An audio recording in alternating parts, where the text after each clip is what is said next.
The Matrix Resurrections is upon us, and I'm so fucking excited. This TV spot came out, it just inspired me to talk about some stuff that I've been wanting to do a video on for a while. Let's just go over the TV spot real quick. What happens when they change something? What happens when they change something?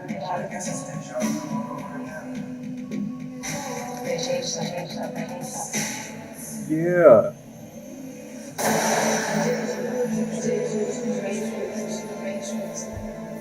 So good, dude. Let's go over the Resurrections TV spot real quick. I know it wasn't the whole thing, but, I just clipped the most important parts and we're going to go over it in real slow-mo and I'll stop at some important sections, okay?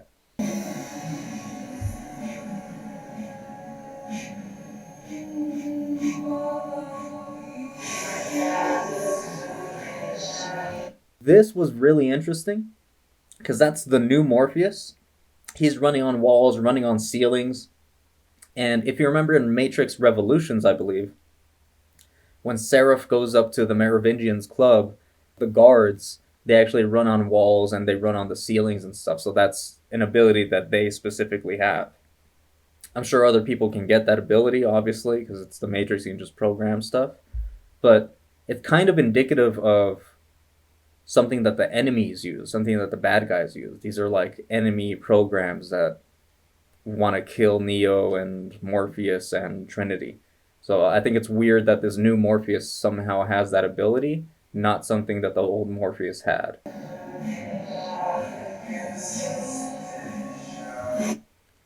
This, even more interesting, also the new Morpheus, but he's an agent? Why is he an agent? He's got the sunglasses and the communicator that all the agents have. Why is he an agent? This is a huge spoiler, maybe? It seems like he's on Neo's side in all the other trailers. But here, he's clearly an agent. So I have no idea what's going on with this new Morpheus. This is crazy.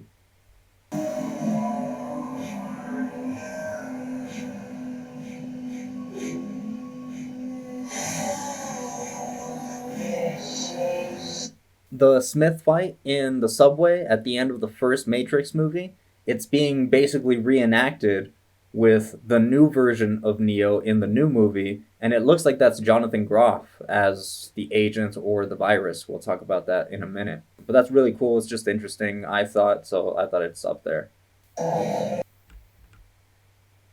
Dude, I was so excited when I saw this, because that's the Merovingian.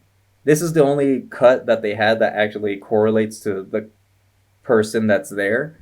The Merovingian was just such an iconic character in the series. Everyone remembers this guy. Everyone knows him as like the French dude or whatever. He's almost like a mob boss. He takes care of the exiled programs and finds a way for them to remain in the Matrix. He controls the train man. When Neo separates his mind from his body, he ends up in this halfway world between the machine world and the Matrix. And it's just a train station that he can't escape from that's ruled by the train man. And he's like this kind of scruffy looking dude. Obviously, there's a new version of the Matrix that they're in. He's not necessarily the leader anymore. I'm guessing he basically takes on the role of the train man. And he probably is an exile now. He used to help exiles, now he's an exile. I'm happy he's in it. I like the Merovingian, he's a great character.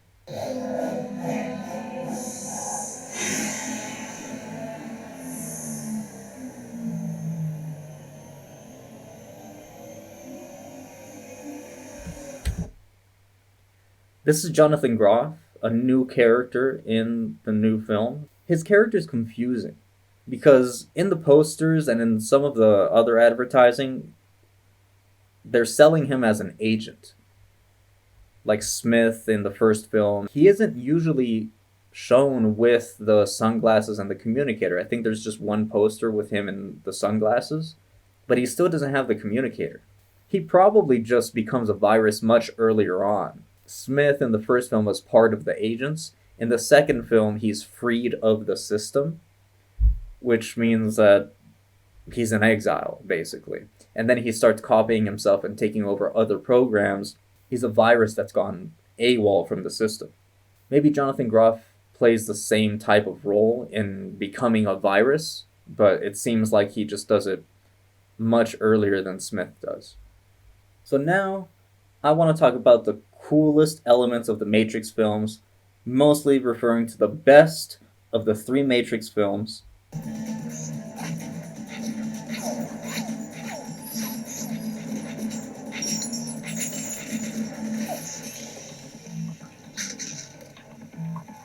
Okay, as like rad as that was, I'm actually not talking about the first Matrix film.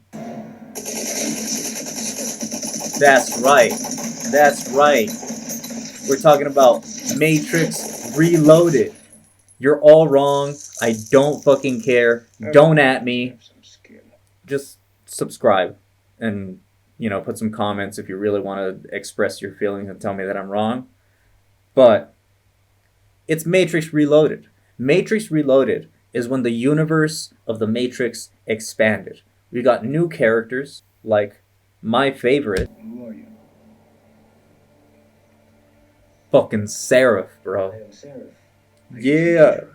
But first, I must apologize. Apologize for what? For this.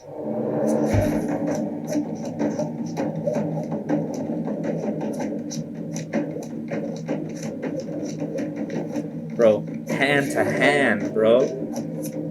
The test.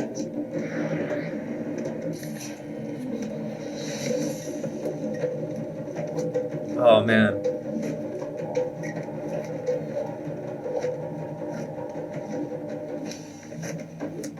They start mashing their moves.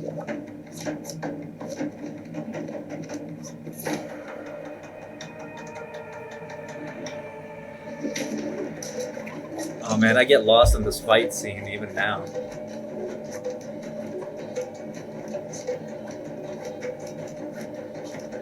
Up close, up close.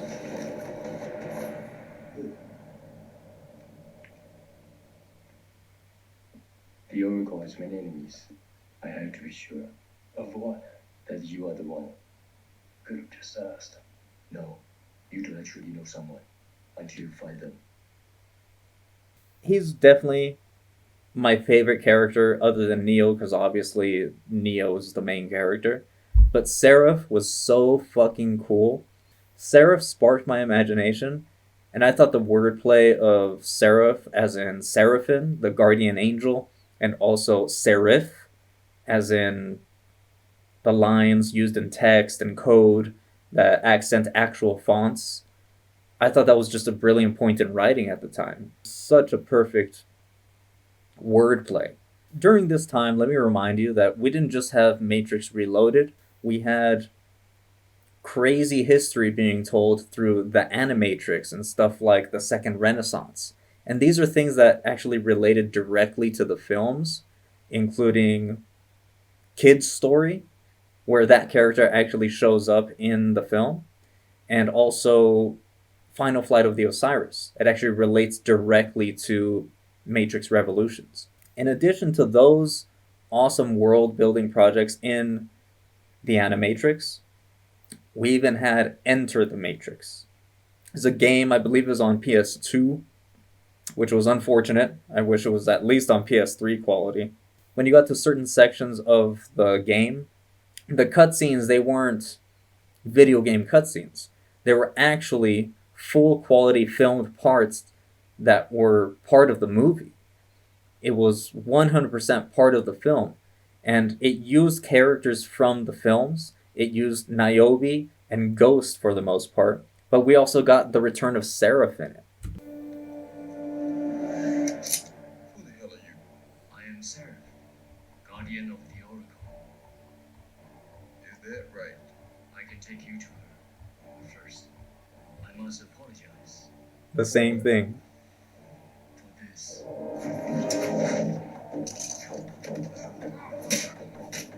Ooh. Boy Seraph is a master of wushu, bruh.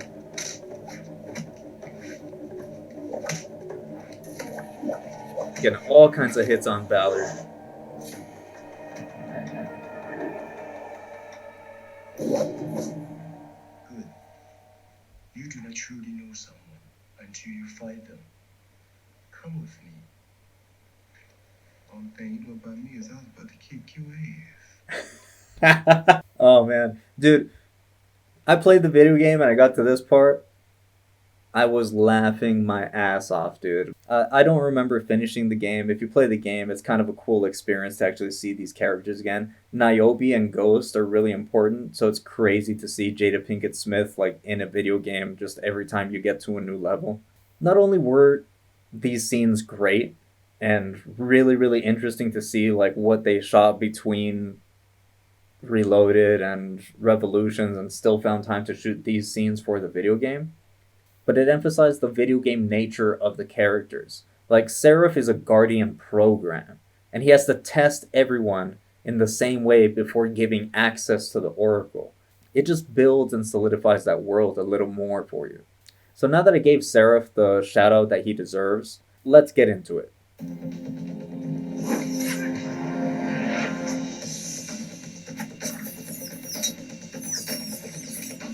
Why I regard The Matrix Reloaded as the best of the trilogy is because of moments like this. Keanu Reeves' training was so disciplined that throughout specifically this fight scene, it's almost as if the Wachowskis were making the film for other filmmakers, because so many of these shots were chosen specifically to highlight that it's not a stunt double, it's all Keanu Reeves, and it's incredible. This was technically a medium close-up, but I mean, come on, it's a close-up of Keanu Reeves really doing this.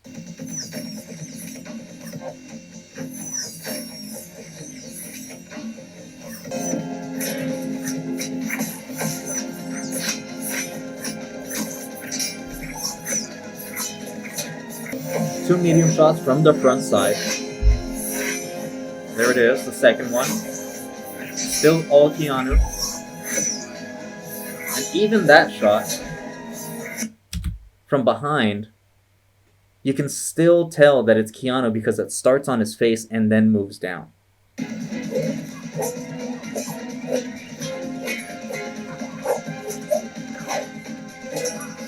The rhythm.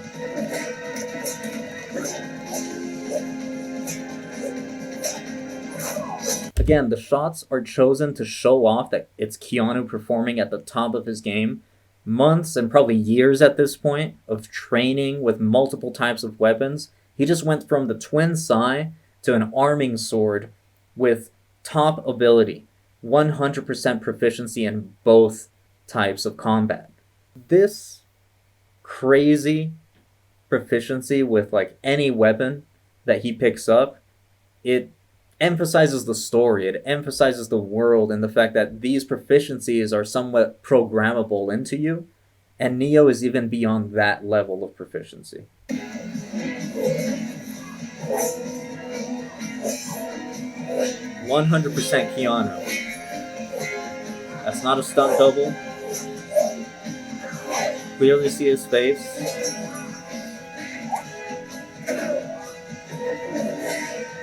Turns around. The skill that it requires to do any of this is insane. That last block is crazy, and then it changes shots right after. It's such a good transition.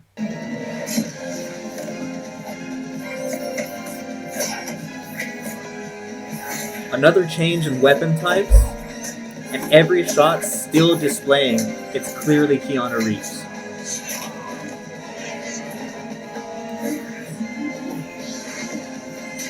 It's all him.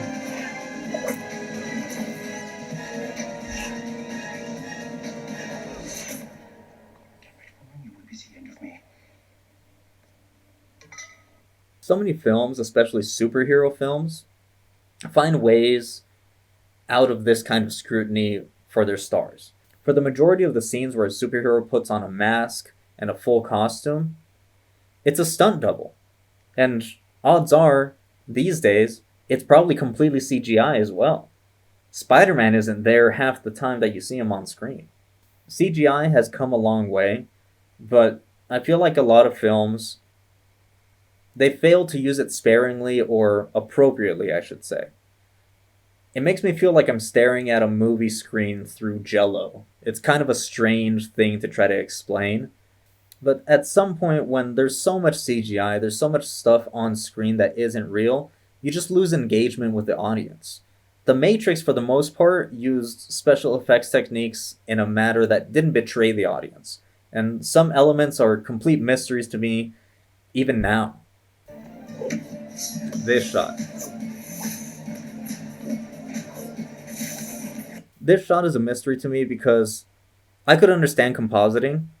The twins are in one shot fighting nothing, and then Morpheus is in another shot fighting nothing, and then they layer the two shots over each other. But what makes this hard to understand for me is that the camera's moving, and they're making full contact during the fight.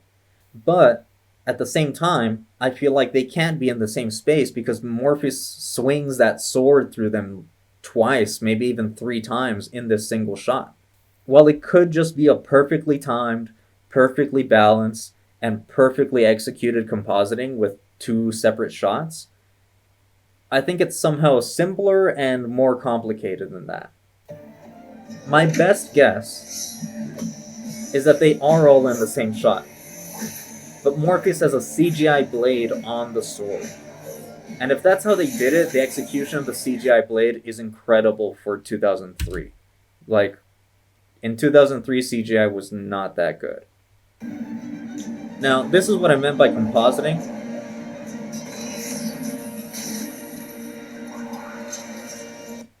It's 2 shots, but here it makes sense because the composites are still shots. So it's easier to layer one behind another. Like this. Still shot. Morpheus can be in one shot, the car in a different shot, just at the same angle. The only thing I have to question here is this shot with Lawrence Fishburne cutting through the car. It's such a close shot that I don't understand how they did it. It could still be a composite. It could be a practical effect of the brake light blowing out along with the gas cap. But it would be so hard to CGI the specific cut that he makes through the tire and up toward the gas cap that I just don't understand how they could possibly choreograph that so well together that it's a composite shot. I don't understand. It's just so close, I wouldn't know how to go about creating this shot. This video is long enough. I just want to end with saying this. This is the stuff that I want to see in the new Matrix Resurrections. A film with the technical quality and the specificity that seems like it's made for the scrutiny of other filmmakers. I know we'll get more CGI, especially if we get to see more of the machine world, but I hope they find some special moments like these that I just showed you, some great action through training and real in-camera shots, not just effects. That's what I hope to see in the new Matrix Resurrections. I'm super excited. If you enjoyed this slightly deeper look into the making of the past Matrix films and the specific action that I think is extremely valuable and the reason that the Matrix trilogy succeeded, subscribe, tell your friends about it, check it out, go watch Matrix Resurrections. Thank you.